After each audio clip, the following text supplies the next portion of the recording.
Dans cet exercice-là, on va réaliser une animation avec un petit animal.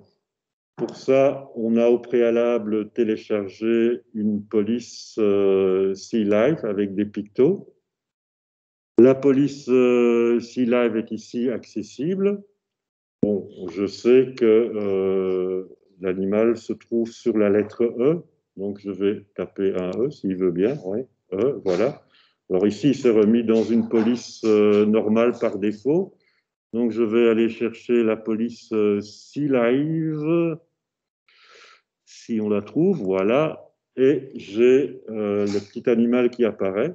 Alors, je suis déjà sur une taille de 400. Bon, apparemment, on a des limites sur le petit élément ici. Il faut rentrer les données manuellement. Mais peu importe. Ici, ça reste une typo. Donc, une typo, elle n'est pas disponible pour la transformation. Donc, il faut absolument la vectoriser, comme vous le faites parfois d'Illustrator ou en Photoshop. Je vais ici la séparer. Donc la séparer revient à la vectoriser comme dans Illustrator. Mon étoile est donc sélectionnée. Alors je vais l'agrandir. Bon, ici je regarde ce que ça donne à peu près. Bon voilà, la mesure, je peux la faire plus grande. À la limite, au plus grand je le fais, au plus précis je pourrais être par rapport au reste de la transformation. Alors, ici, on va apprendre un nouvel outil qui est l'outil de déformation. Donc, il s'agit bien d'un outil qui déforme, mais qu'il y a moyen de maîtriser. Si j'ai pris cette petite étoile, c'est parce qu'elle est composée de petits éléments qui nous disent quelque part, ben voilà, vous pouvez utiliser ici sur le maillage l'élément. Alors, je remarque que là, il y a des petits bugs, ça prend du temps. Voilà. Voilà, ça a pris un peu de temps pour se faire. Alors, voilà. Est-ce que tu disposes, Gina, tu disposes d'Adobe chez toi? Celui-là, non. Donc ici, tu devras les écouter en classe alors. Oui. Ok. Alors, on va faire ça.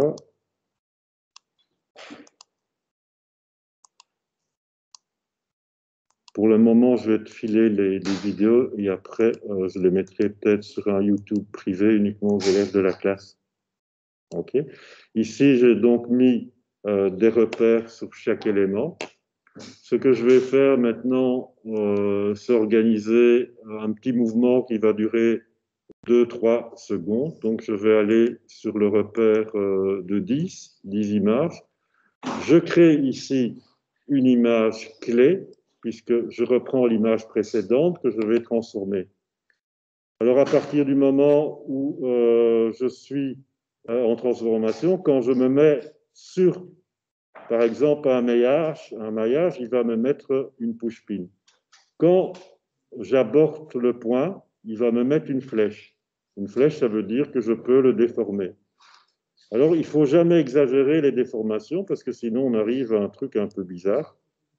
Donc, il vaut mieux utiliser beaucoup d'éléments. Ici, je vais utiliser simplement quelques éléments.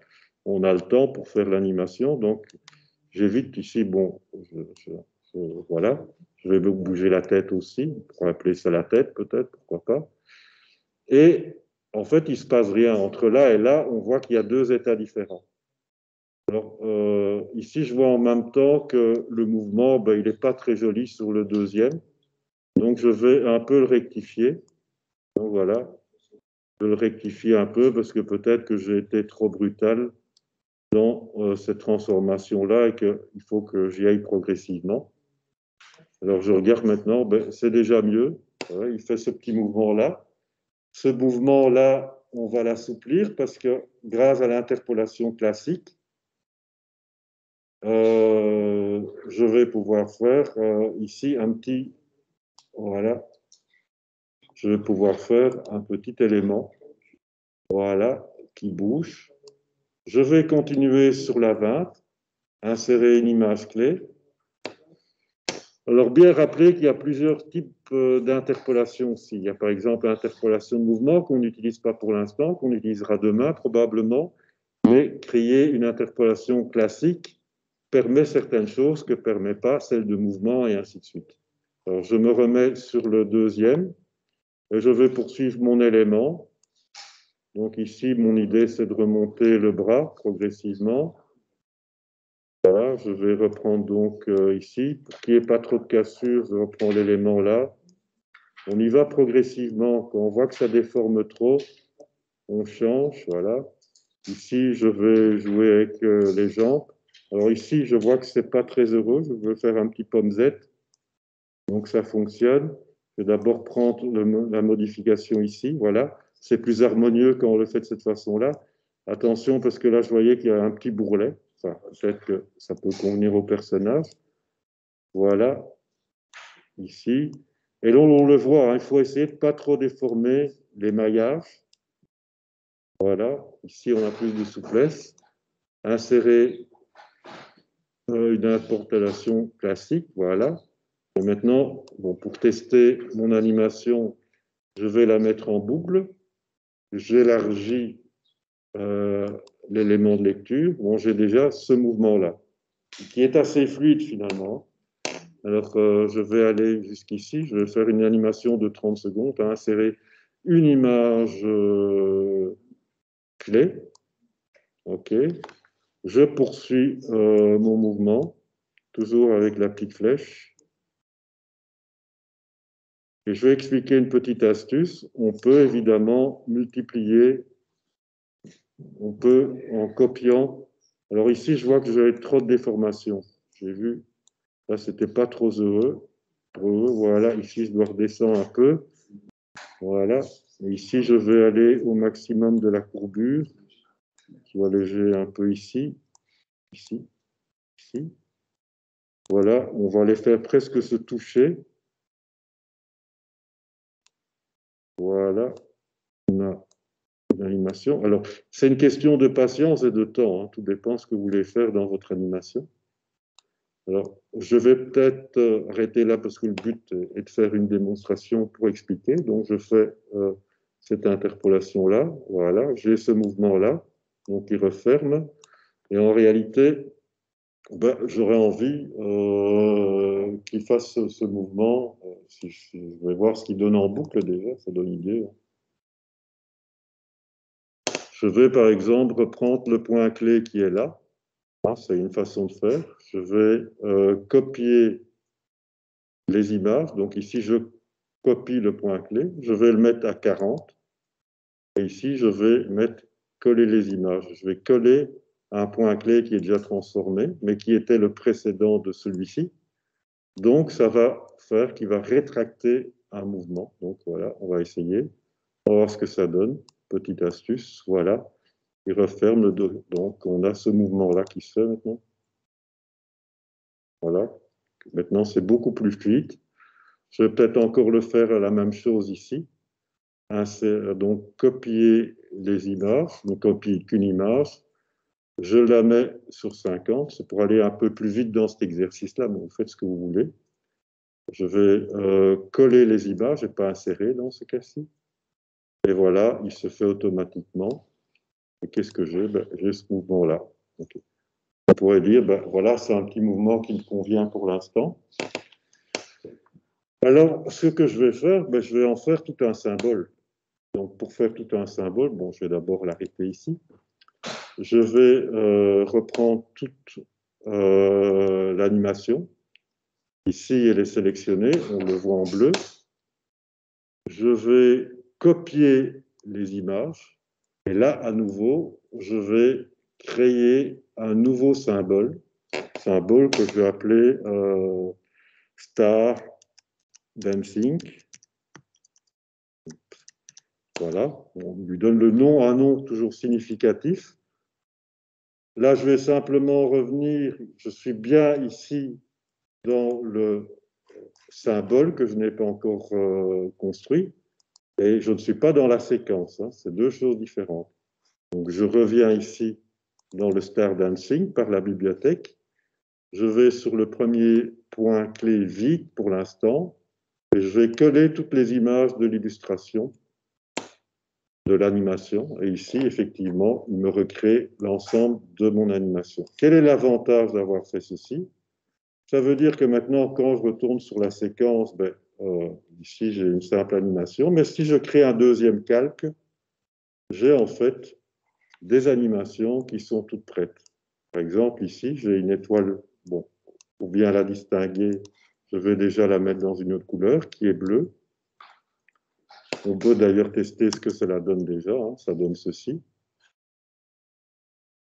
Mais c'est embêtant parce que regarde ici, j'ai inutilement sur le premier calque tout cet élément qui ne me sert à rien, parce qu'il est beaucoup plus simple en fait de poser deux images les unes à côté des autres, puisque ceux-là, elles vont rester fixes sur le même calque. Et maintenant, j'ai exactement la même chose. J'ai un mouvement sur une animation d'à peu près 2 secondes. Bon, je peux prolonger l'animation, hein. Je vais faire une animation, on va dire pour l'instant, de 4 secondes. Insérer une image, donc j'ai déjà ceci. Donc je vais voir ce que ça donne. On va la faire en boucle ici d'abord. Voilà. Donc elle est plus longue, elle répète le mouvement. Alors ce que je vais proposer maintenant, c'est changer la couleur de l'une de ces étoiles. Je vais la prendre ici par exemple. Je vais dans les propriétés de l'étoile. Il faut bien que je suis dans les propriétés et là je vais voir, parfois ça passe presque inaperçu, hein, il est rétracté, il faut bien lire effet de couleur. Effet de couleur, on va dans la teinte. Bon, par défaut, il y avait déjà un jaune qui était sélectionné. Bon, je vais lui donner une autre coloration, un peu plus de gris dans la teinte. OK, un peu plus de rouge, voilà, en rouge plus vif, hein, ça, vous pouvez les aménager comme vous voulez. Et me voilà déjà parti avec une animation de 2 étoiles. Alors, je vais les rapprocher pour l'instant. On va un peu modifier l'exercice précédent parce que c'est amusant de ne jamais faire la même chose. Je vais en faire une troisième, donc je reprends mes 3 étoiles. Et là, j'en profite, comme ça les autres pourront revoir la vidéo et je vais leur expliquer les nouvelles instructions. Cette étoile-là, je vais la mettre, par exemple, en vert, donc effet de couleur, donc on peut vraiment chercher ce qu'on veut. Je vais taper dans du vert, voilà, j'ai du vert. Donc on peut être très précis avec ces changements de couleur. J'ai ceci, OK. Et là, je vais faire intervenir une petite étoile à l'arrière-plan qui va en fait passer derrière les 3 étoiles et ensuite qui va passer devant les étoiles. On va dire que ce sera une étoile bleue. Pour ça, je crée un deuxième calque. Je prends dans ma bibliothèque toujours le même symbole. Alors, il se met l'un sur l'autre, évidemment, ce qui est normal. On va vite le reconnaître parce que je vais le mettre dans la couleur bleue. Donc, c'est bien de savoir exactement ce qu'on veut avant. Et donc là, je vais le réduire homothétiquement donc, en utilisant la touche Shift. Ici, j'ai une petite étoile, mais je voudrais qu'elle apparaisse d'abord au début de l'animation, tout au début de l'animation, donc ici, et qu'elle apparaisse progressivement, qu'elle passe derrière, et puis qu'elle passe devant en étant agrandie. Ça, c'est mon scénario, c'est mon histoire. Pour ça, je vais revenir ici en mettant la petite étoile par simplicité à l'arrière. Je vais me calquer sur la première seconde, insérer une image clé. Donc ici, première. Alors, pour éviter de se tromper, parce que comme il y a 2 calques actifs, on pourrait très bien prendre le premier calque, le confondre avec le deuxième. Ce que je vais faire, c'est, s'il vous plaît, les garçons, taisez-vous, j'enregistre. C'est embêtant, quoi. Alors, je vais le mettre ici à l'extérieur. Donc, voilà. Du coup, je me suis planté. Hein, voilà. C'est malin. Hein. Donc, j'efface l'image qui est ici. OK. Donc, je verrouille ce calque-ci. Le calque, c'est le calque avec toutes les 3 étoiles. Ici, je me mets à insérer une image clé ici. Je le fais passer par derrière, par exemple, jusque-là, en 1 seconde. Ça va aller très vite. Mais en même temps, j'ai envie qu'il fasse une rotation. Donc, je crée une interpolation classique. Donc pour l'instant, si on regarde, il fera uniquement ce parcours-là. Il passe ici, voilà. C'est tout ce qu'il fait. En fait, il va tourner maintenant. Alors pour le faire tourner, après on pourra être plus précis.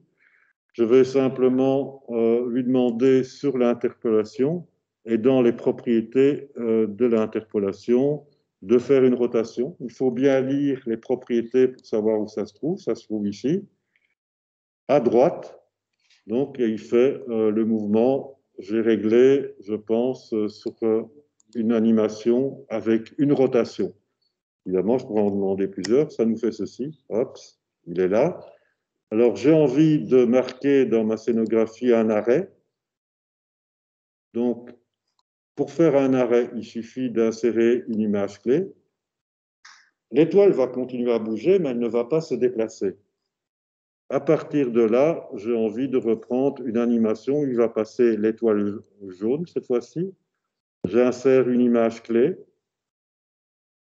Je la fais avancer toujours derrière. Je la mets au milieu parce que je cherche quand même une cohérence dans ma scénographie. Je crée une interpolation classique. Et là, à nouveau, je vais demander de faire gauche à droite un mouvement. Et donc, je vais avoir ceci. Je vais avoir un arrêt, je vais avoir un retour, et je vais avoir encore un petit bond ici. Donc, je remarque de nouveau un arrêt, insérer une image clé. Je vais de nouveau dans le déplacement. Alors, je vois qu'ici, je devrais sûrement augmenter le temps de mon animation. Je le déplace. Je crée une interpolation classique. Je demande d'avoir une rotation automatique d'un. Voilà. Et ici, je demande pour l'instant de poser un arrêt, ce qui fera naturellement puisque je n'ai rien mis. Donc voilà, 1, 2, et voilà 3. À partir de là, j'ai fait toute mon animation qui dure pour l'instant 4 secondes. Je vais un peu la réduire pour voir un peu plus de la timeline.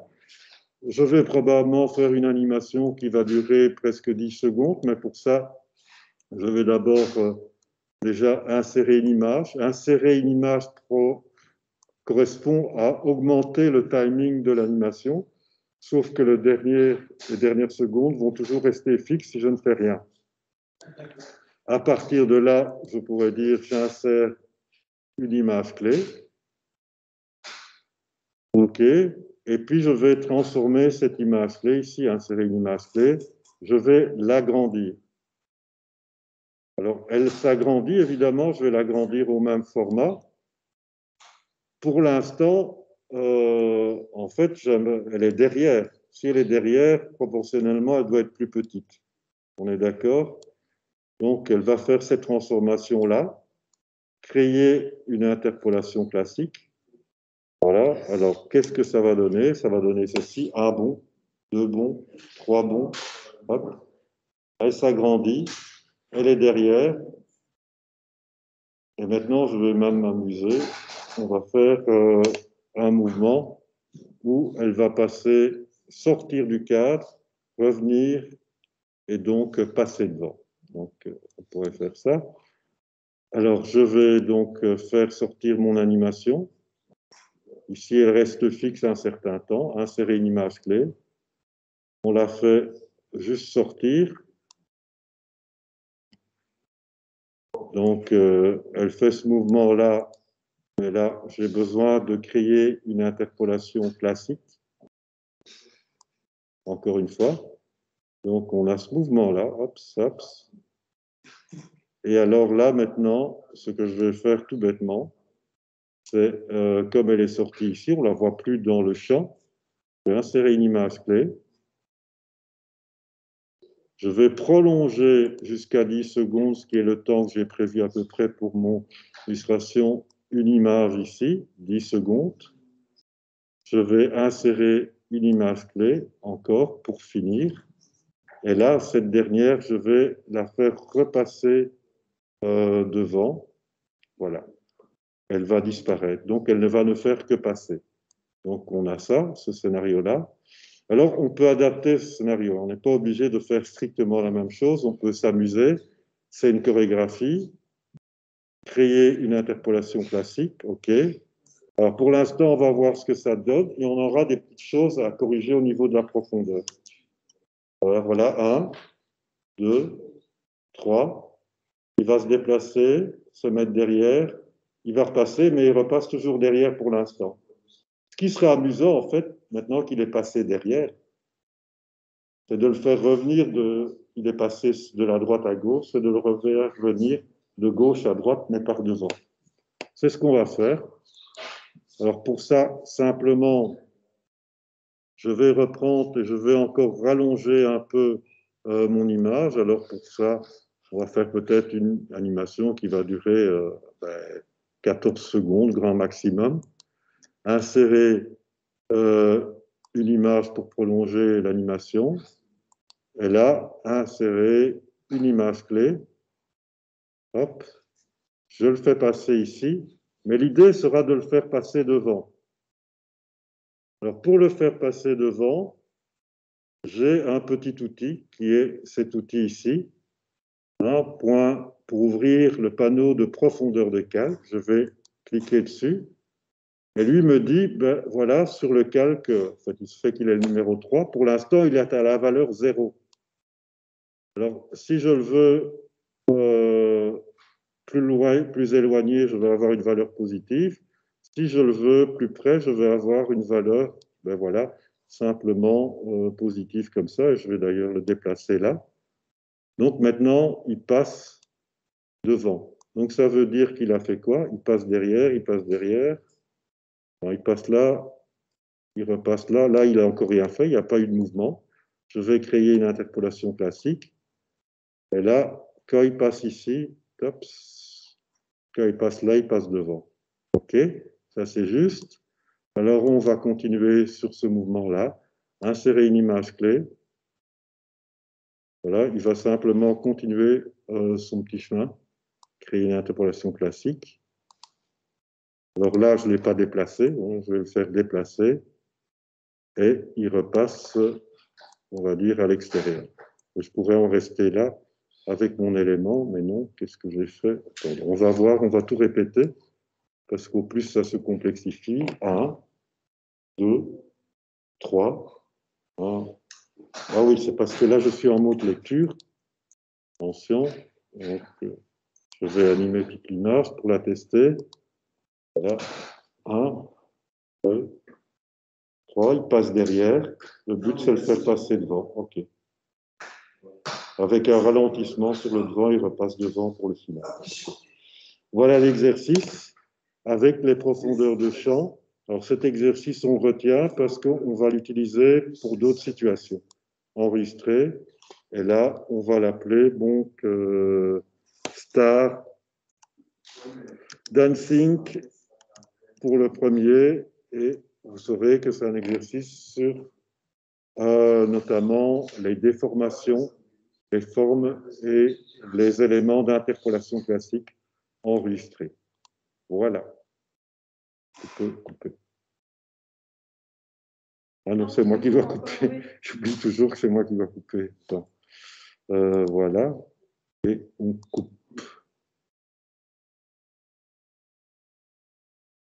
Il n'a pas arrêté ou il a arrêté, je suppose.